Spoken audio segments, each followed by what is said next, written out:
Human creativity is astounding. We've built everything from skyscrapers to spaceships. We've designed complex transport systems and pioneered remarkable technology. And with all these achievements to our name, we humans believe we're much more advanced than animals. But are we? The truth is, animals are better than us at many things, and often developed their abilities millions of years before we did. So are we humans really innovative or mere copycats? As this series investigates, nearly everything we think we invented, animals did it first.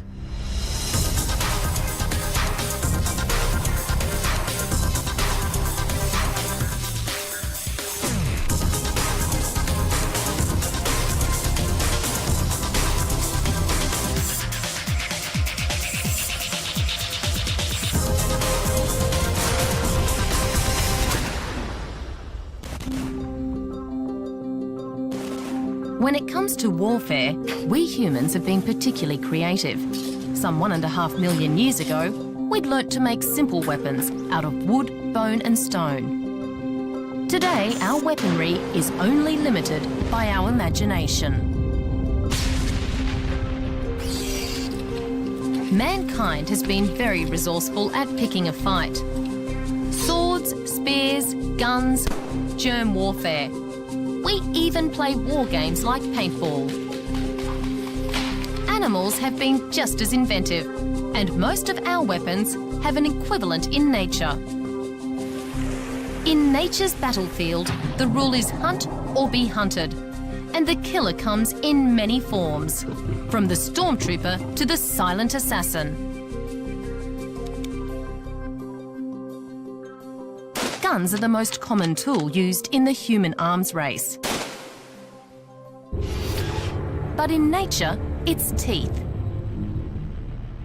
Mammals possess 3 types: incisors for slicing, molars for grinding, and canines for piercing flesh. Crocodiles swallow their prey whole, so they need only one type of tooth. These are pointed enough to grasp slippery fish, but strong enough to crush turtle shells. Sharks too have only sharp, jagged teeth, but they have 3 rows of them. But teeth are used for much more than brutal assault. An Alaskan grizzly waits patiently for a salmon to pass by. Her weapons must be versatile if they're to be effective fishing tools. The salmon are swift and slippery, so she must use her teeth and claws with skill as well as force. After seizing her prey, she holds it in position and delicately removes the scaly skin to uncover the flesh beneath.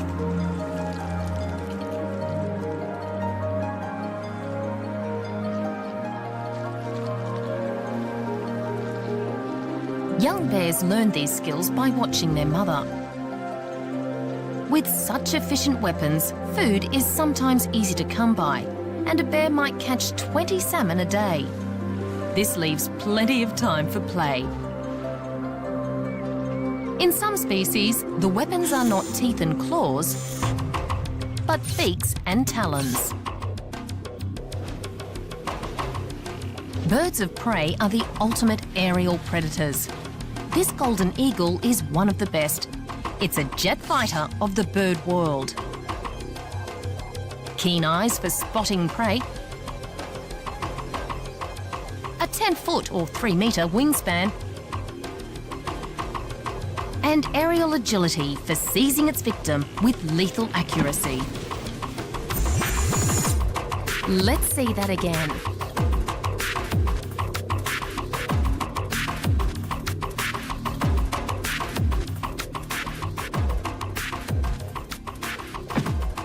Razor-sharp talons are used to restrain the prey, while the curved beak goes in for the kill. Its beak and talons are made of keratin that makes them as strong as teeth, but only half the weight.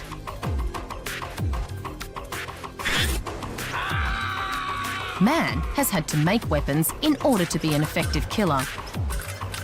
Around 3,000 years ago, West Africans became the first people to smelt iron.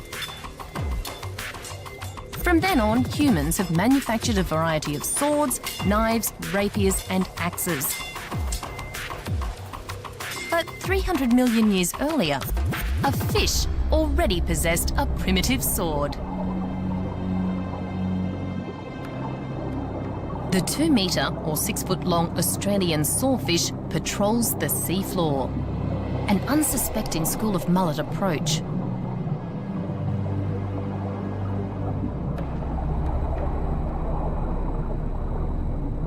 Once in range, its lethal weapon swings into action.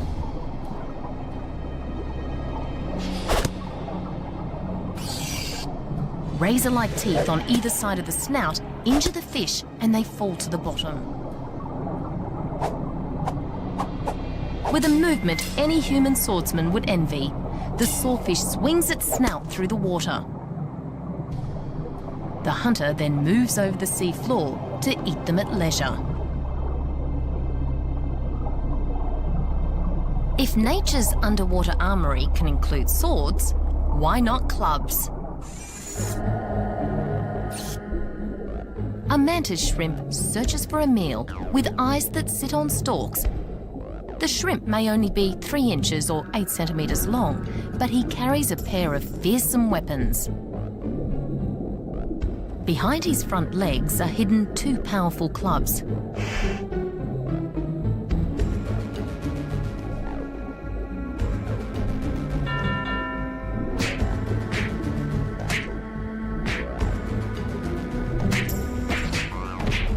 Just as we use tools to smash the hard shells of seafood, so the mantis shrimp uses his bludgeons to beat his victim to death. Each strike takes just 1/50th of a second. That's faster than any human movement ever recorded. Blow after blow is rained down on the crab until its protective shell is shattered and its body dismembered. The mantis shrimp then dines on fresh crab meat.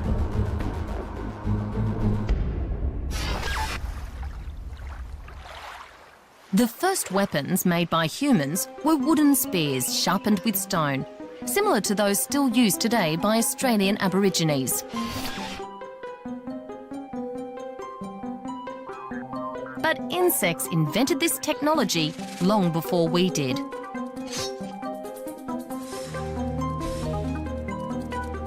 Every night, insects using spears kill more humans than any other animal on the planet.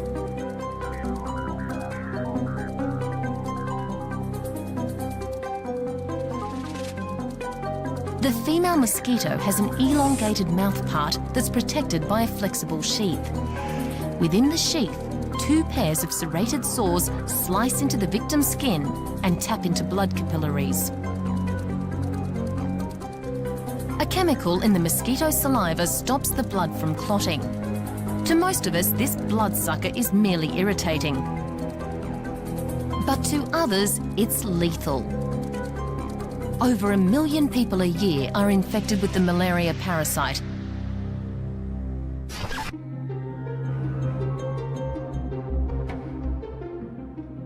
The advantage of spears and arrows over clubs and swords is that they allow the hunter to kill from a distance. Animals were aware of this well before man discovered it.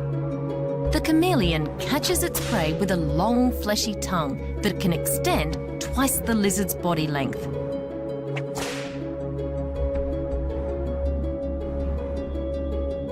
Now let's see how the weapon's employed. Muscles in the mouth contract, so the tongue shoots out like a spear.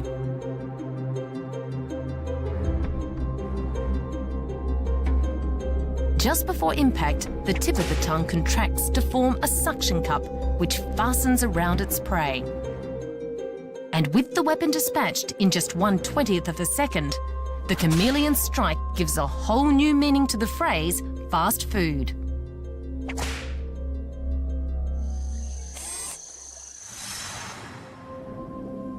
There's a marine hunter that kills by harpoon. The cone shell searches the passing current for food with its siphon. This conceals a tiny arrow armed with sharp cutting barbs and tipped with lethal poison. Once a potential prey is near enough, a marksman's aim is taken and the arrow fired.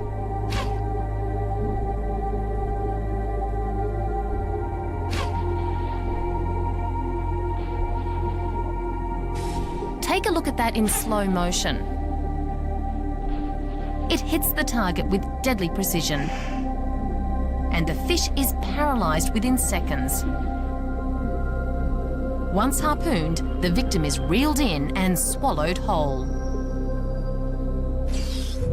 It was 13,000 years ago that man first learnt to weave twine and make nets to catch food.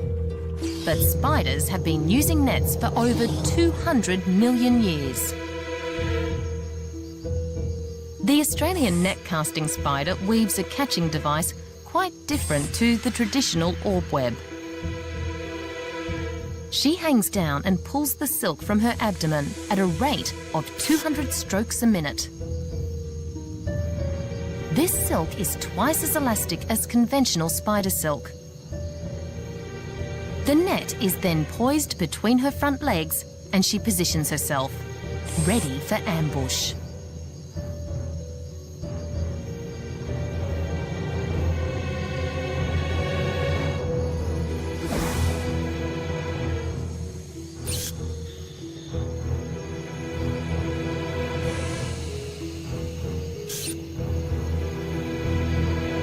Prey is then wrapped in a silk cocoon before being paralysed with deadly venom.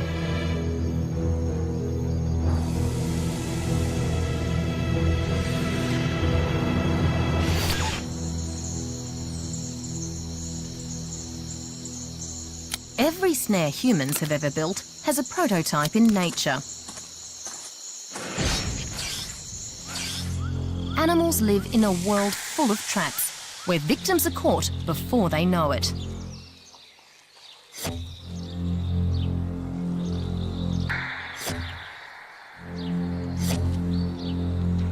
The worm larva of the tiger beetle lives inside a pit trap made out of sand. The larva is only 1/3 of an inch or 1 centimetre long, but it's a formidable killer that can strike in 1/5 of a second. Its head is covered in spines with 2 pincers for dragging victims into its trap. Ants and caterpillars are easy prey. Once caught, they're dismembered using sharp jaws.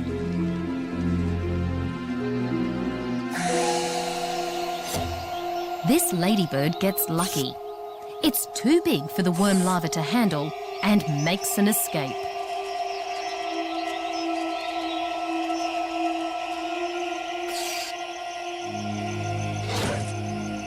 There's an Australian animal that also builds a trap.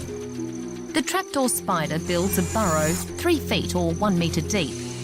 It sleeps at the bottom but comes to the top to feed. Trip lines made of silk allow the spider to detect the vibrations of passing insects with its feet. It can sense with total precision whether a passerby is a potential meal.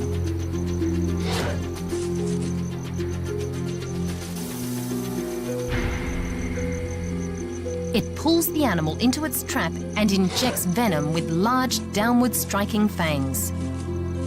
The prey is immobilised and eaten by being sucked dry.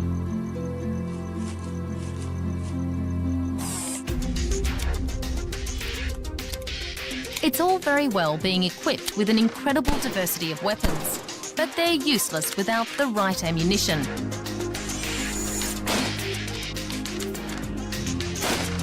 It's the same in the animal arms race. And the ammunition of animals comes in many forms. Projectiles, bombs, poison, and a whole lot more. You name it, they've got it. And they know how to use it. We humans first started loading metal bullets into guns around 700 years ago.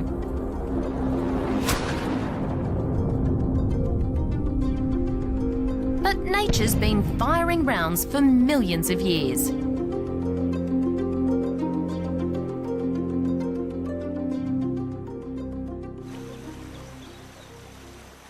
The South American archerfish has extended its hunting ground to above the water. As the fish sneaks up on its prey, its position is masked by reflections. Once the target is in its sights, the archerfish makes adjustments for the different refractive properties of water and air. It then takes aim and fires.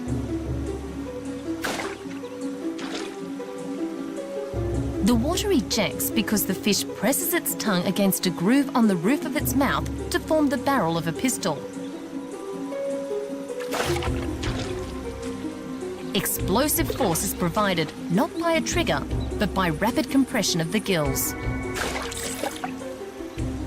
The result is a gun that fires water bullets at 19 feet or 6 meters per second. At distances of around 3 feet or a meter, the aim of the archerfish is nearly always lethal. An African sharpshooter uses different ammunition. The larva of the antlion butterfly digs a conical pit and transforms it into a trap.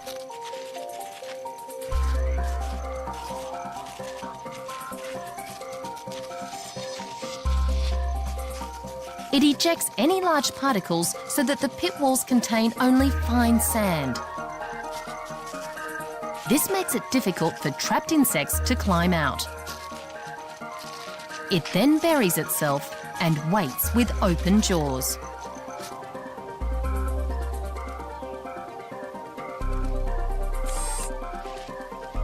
Once it's fallen into the trap, this ant has little chance of scaling the walls. But the antlion makes sure by flicking sand at its prey. The antlion may only be 1/3 of an inch or 1 centimetre long, but it has an especially strong neck that enables it to fire sand bullets at an astonishing speed for such a small animal.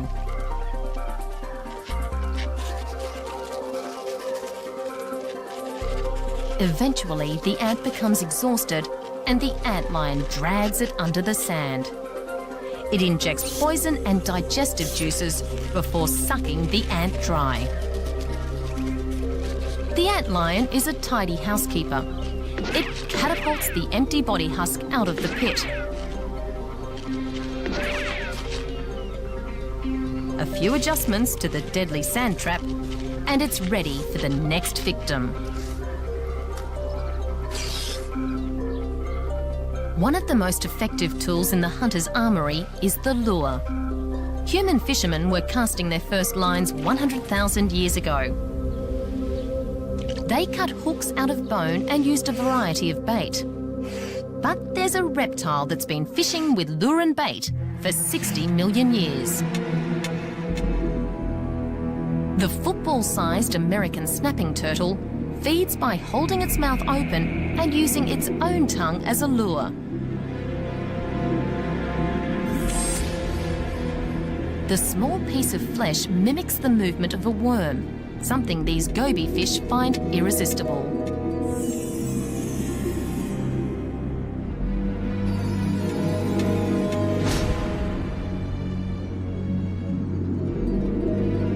If the tongue is the ammunition, then the mouth is the weapon. Once the prey is inside, massive jaws slam shut like a steel trap.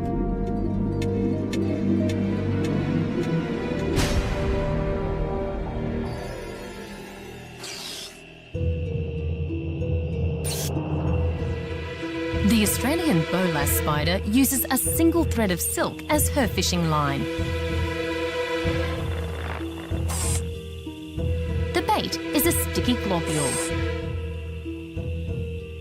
It's scented with the same chemical female moths use to lure a male partner. When the male moth homes in on the scent, it approaches. As soon as the spider detects the vibration of wings, it starts swinging for its supper.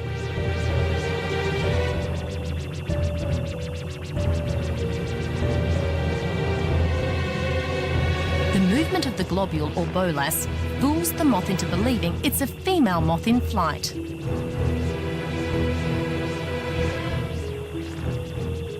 The confidence trick works. The spider gets its meal, and the moth ends up in the arms of a very different female from the one it set out to meet.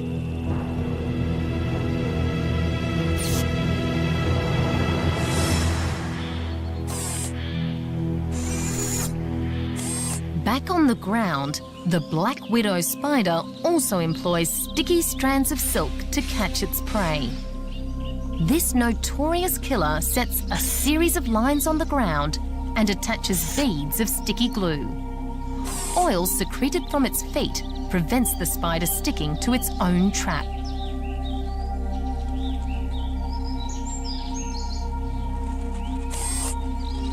A venomous scorpion gets stuck on one of the trip lines.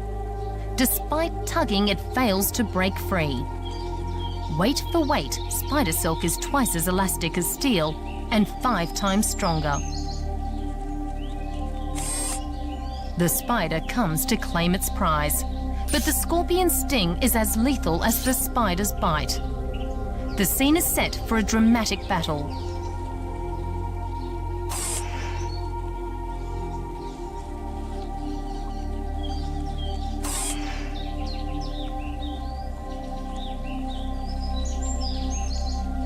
The spider wins by wrapping its victim in silk to immobilize its tail. The scorpion is killed with a bite that packs potent venom.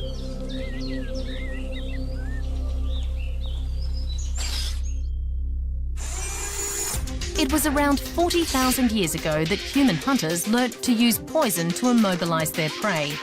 Some tribes, such as these Kalahari Bushmen, still do so today. Many snakes have been using chemical warfare for millions of years. The fangs of the puff adder are larger than most snakes, so more venom is injected. This mouse doesn't stand a chance. Let's see that again. The attack lasts just 1/25th of a second. Adder venom is made up of powerful hemotoxins that break down the victim's blood vessels. For the victim, death occurs in minutes due to internal bleeding.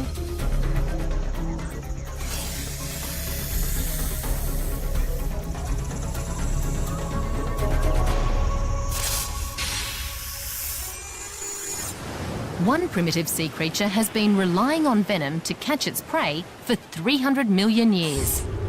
The Portuguese man-o'-war has stinging tentacles that can extend as much as 160 feet or 50 metres.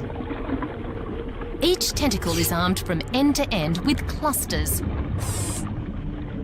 The surface of each cluster is covered in tiny trapdoors. Behind each door is a coiled sting. Fish that come near do so at their own peril.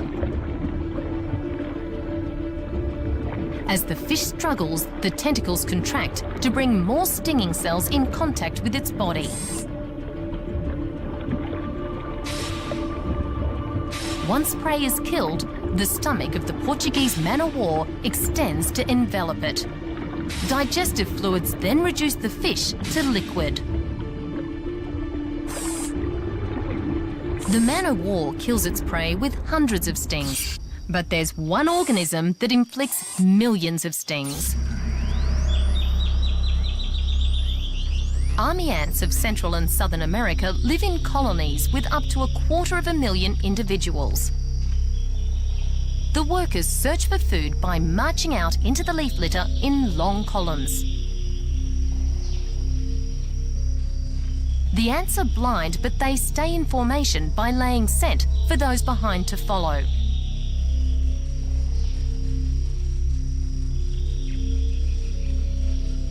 Once potential prey has been found, it's bitten and injected with venom. Within seconds, the victim is overwhelmed by sheer weight of numbers.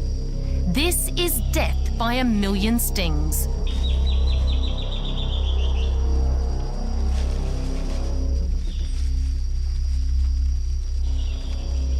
Each worker ant has sharp mouth parts that can cut, slice and dismember prey, no matter how large it is. With such great numbers, formidable weapons and potent ammunition, this army can kill 50,000 animals in one day. Along with bullets, bait and poison, another form of ammunition is brute strength. And whilst humans can appear strong and agile, most of our physical skills are surpassed by animals.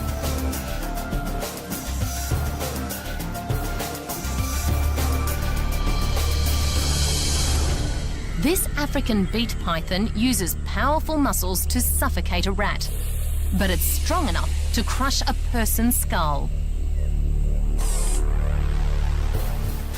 The Peregrine Falcon uses a mixture of wing power and speed to stun its prey. By attacking at speeds of up to 100 miles per hour, that's 160 kilometres, it knocks this grouse clean out of the air.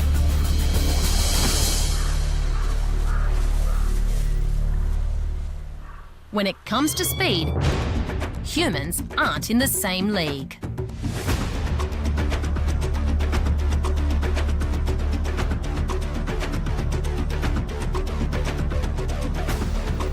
And as for agility, birds of prey can outmaneuver not only us, but almost any competition. The sea eagle is a masterpiece of aerodynamic design. Found on several continents, these aerial warriors have an 8-foot or 3-metre wingspan, razor-sharp talons and a beak like a meat cleaver. But their ammunition isn't power, but aerial agility.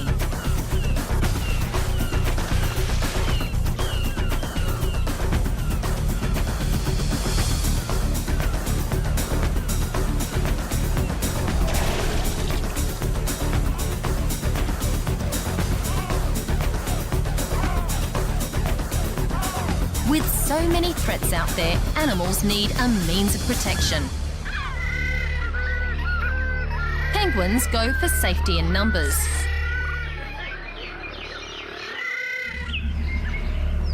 For many reptiles, it pays to be thick-skinned. Other animals take the prickly approach.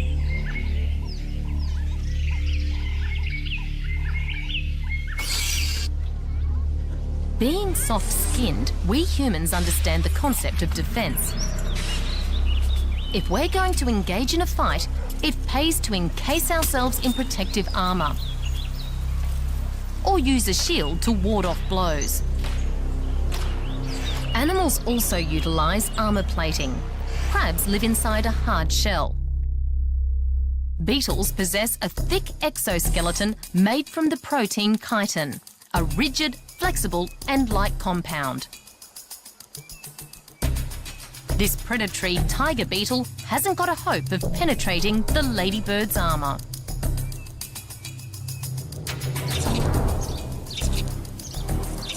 So what happens when two beetles engage in combat? Male stag beetles commonly fight for the right to mate with a female. The males possess giant biting mouth parts or mandibles, so each must be built like a tank to prevent injury. Beetles are one of nature's toughest customers. 280 million years ago, their front wings evolved into hard protective cases. These protect the animal from drying out and ultraviolet radiation.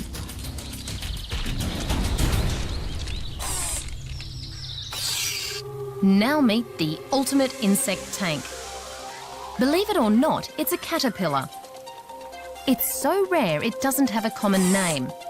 Liphara brisellus lives with weaver ants in tropical Australia. Weaver ants usually prey on caterpillars, but biting mouthparts and acid spray guns are useless against the leathery covering that surrounds this body. The armoured caterpillar gatecrashes the ant's nest to eat their larvae.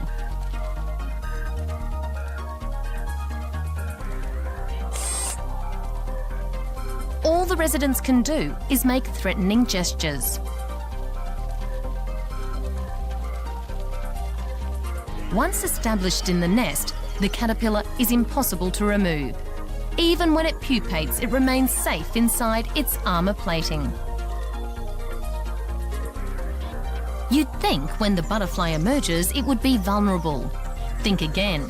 Its wings and legs are covered with shiny, loose scales. Any ant trying to get a grip simply slides off. The butterfly's body is covered with hairs that clog up the ant's mouth. The butterfly leaves the nest unharmed.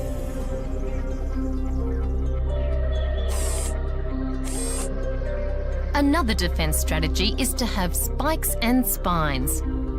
Few predators will risk attacking the European hedgehog or the Australian echidna.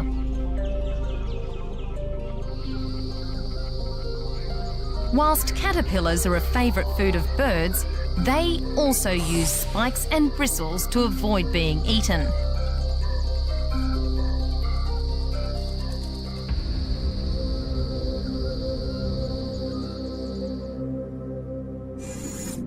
The flamboyant-looking lionfish isn't just spiny, it's venomous. Several of these spines are poisonous. Lionfish are immune to their own venom, but they still use their spines during territorial fights.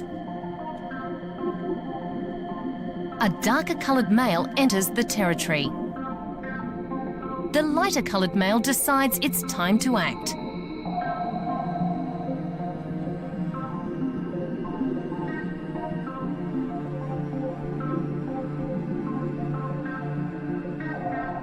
The warriors jostle as each tries to get into a position to spear the other. Whilst the spines won't kill, they can still inflict serious injury.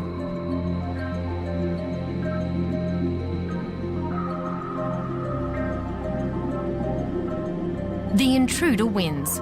The loser must relinquish his territory or risk being stabbed to death.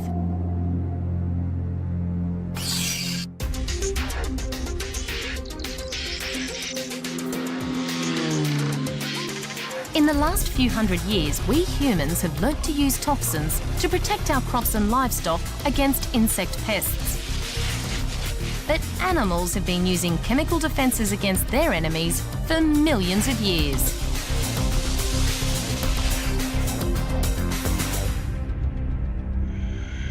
Central and South America are home to the world's only venomous frogs. These Costa Rican tree frogs exude a poison from their skin. The venom is so lethal that several South American tribes use it for hunting, hence the name poison dart frog. Caterpillars have also evolved to be poisonous, although they rarely manufacture toxins themselves. Instead, they feed on poisonous plants, turning the plant's defences to their own advantage. By feeding together, these lace-wing caterpillars also gain safety in numbers. Many animals display warning colours to put off potential predators. This sends a signal that they're poisonous or distasteful to eat. It's one of the reasons nature is so colourful.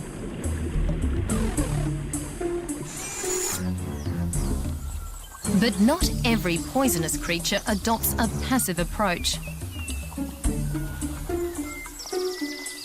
When confronted by a potential predator, this rogue beetle raises its tail and lets out an invisible but unpleasant smell.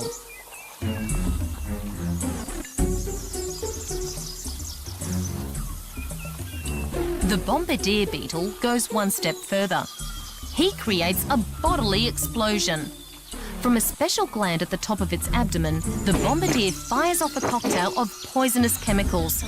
For the pursuing wolf spider, it's a very effective deterrent.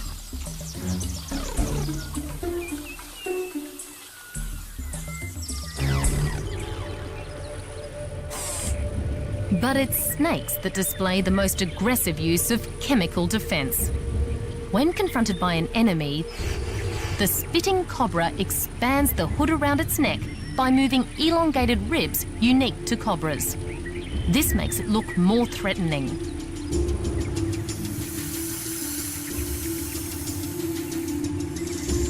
Just before spitting, the cobra collapses its lungs so that a rush of air shoots the venom out.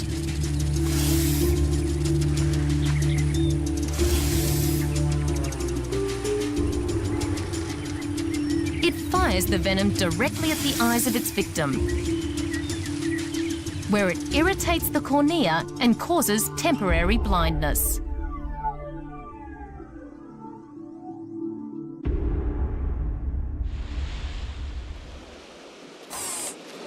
If you don't have your own chemical defense, it's a good idea to make friends with someone who does.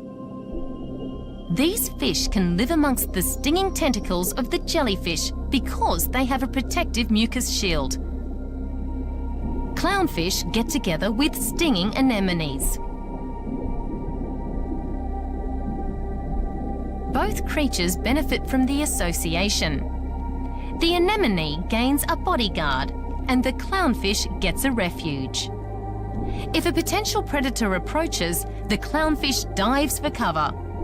A wise hunter knows not to follow.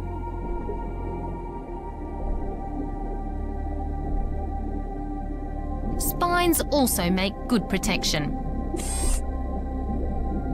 So this tiny jellyfish piggybacks on a spine of the needle sea urchin. The jellyfish wraps around the spine and lets out sticky feeding tentacles that act like fishing lines.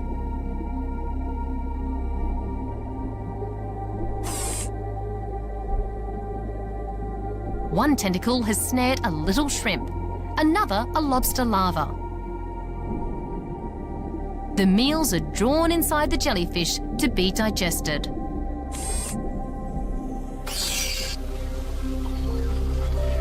Caterpillars also form partnerships for defence. The imperial blue is found only on acacia trees that are also home to colonies of ants.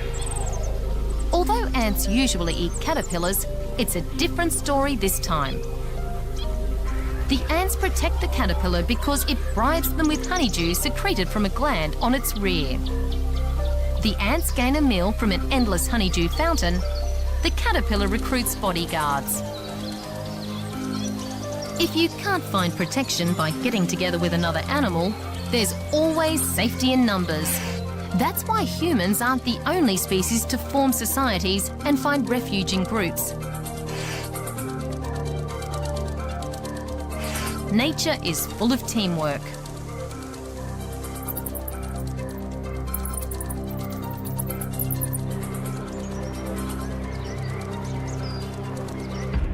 The ocean is packed with hunters, so fish gather together or school, not only to hide behind each other, but also as an organised defence system. The synchronised motion and the translucent colouring of a school confuses would-be predators.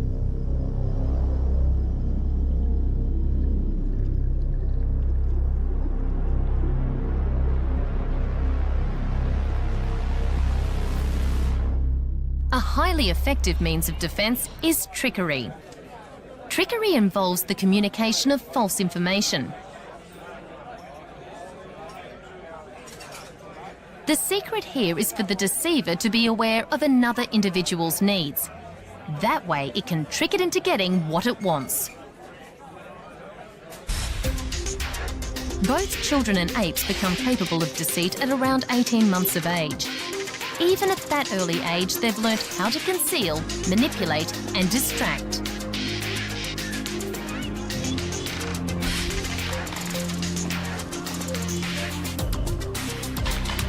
Scientists have identified 4 levels of trickery. Level 1 is appearance. In the underhand world of animals, subterfuge and deception take many forms. The most complex is calculated trickery. The simplest is camouflage. And we humans have got a lot to learn. Animals are far better at it than us. The idea is to look like your surroundings so that predators don't spot you. Most caterpillars are masters of camouflage. Some look like a leaf, others like the damaged midrib of a leaf. Some even pretend to be a pile of rubbish. Snakes get in on the act too. The African green mamba is hard to spot in the tree canopy. The Gaboon viper blends in with the leaf litter.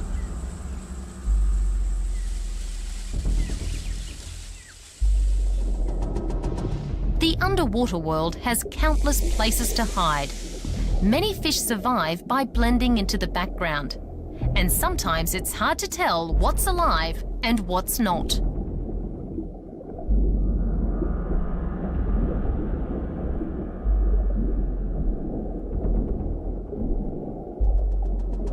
The ocean has creatures that use camouflage not just for defense, but for attack.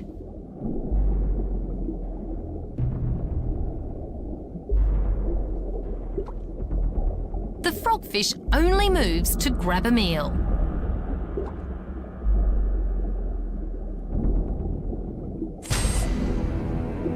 Another master of ambush camouflage is the anglerfish.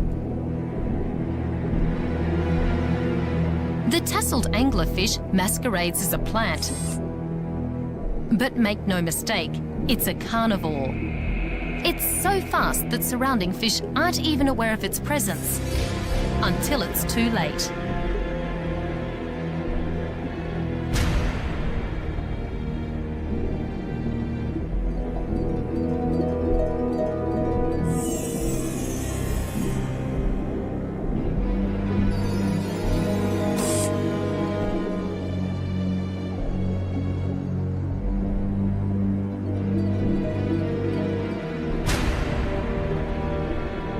Fish can even ingest animals its own size.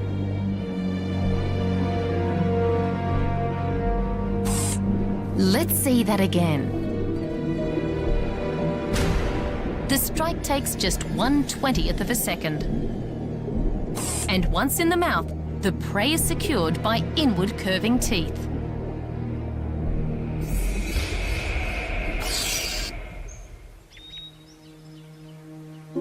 Camouflaged creatures rely on their looks alone to deceive, but some tricksters fool others by their actions. The scales of butterflies come in a variety of colours. One side may be plain, the other flamboyant. The butterfly keeps its wings folded for concealment, but it can flash bright colours to confuse a would-be predator. In some species, the sudden appearance of big bright eye spots scares off the hunter.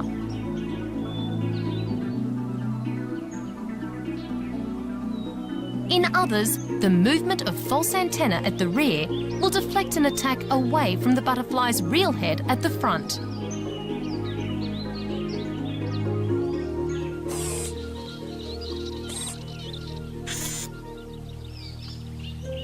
The female Clytra beetle employs a whole series of tricks to get what she wants. On laying her egg, she sculpts it so that it doesn't look like a beetle egg. A fake chemical attractant completes the illusion. She then deliberately drops it near a wood ant's nest, knowing full well they'll find the smell irresistible. The ants think the egg is one of their own and take it deep into their nest, to the safest place of all, the ant nursery. The beetle egg hatches into a carnivorous grub protected from ant attack by a hardened case made from nest debris. From inside its mobile fortress, the Clytra grub preys at will on ants and their larvae. While the grub consumes whole generations at a sitting, the ants can do nothing about it.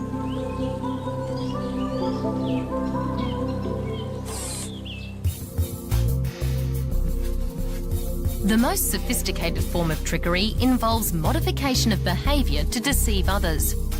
What we're talking about is acting. We humans started acting around 100,000 years ago, and it was associated with an increase in brain size. But animals with much smaller brains were putting on performances long before we did. When confronted with a threat, this grass snake acts dead. It not only feigns the look of death, it also gives off a decaying smell from its tail. Once the danger's passed, it miraculously recovers. An Oscar-winning performance. Rattlesnakes warn off intruders by making a menacing noise, but so do fake rattlesnakes. The gopher snake looks like a venomous rattlesnake, but is completely harmless. It impersonates the rattler by scraping its tail along the ground. It even hisses to enhance the illusion.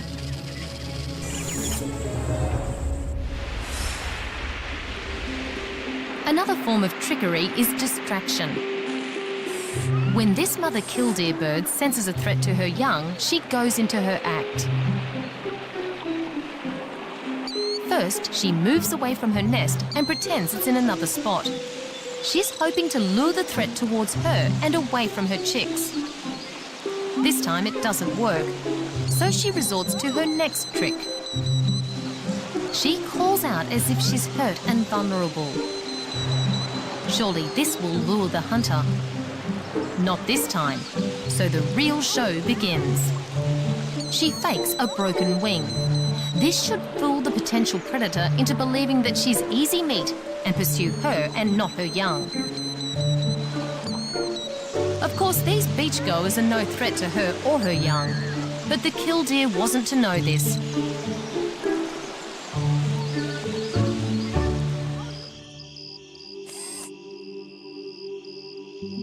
Male crickets call to attract a mate, and a female mates with the male who sings the sweetest song.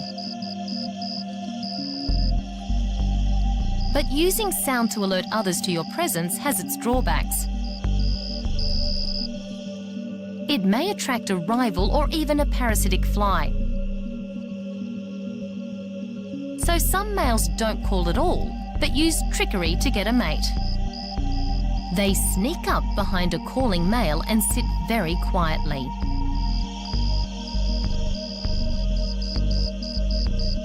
Once the female comes close enough, the silent male mimics the call of the other cricket and pretends that the love serenade was his all along. She falls for it and he jumps at the chance to mate. The duped male must wonder what went wrong.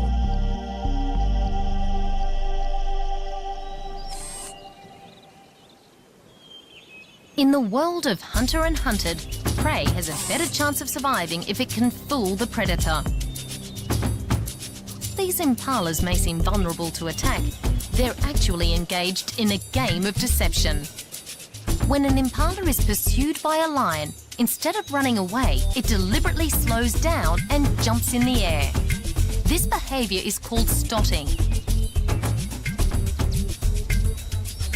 The impala is signalling to the lion that it feels secure enough to toy with it. The lion reads this as a sign of superiority because a slow or weak animal wouldn't dare do this. Both predator and prey profit by this behaviour. The impala isn't chased, and the lion doesn't waste energy pursuing an animal it has little chance of capturing. It's known as double deception.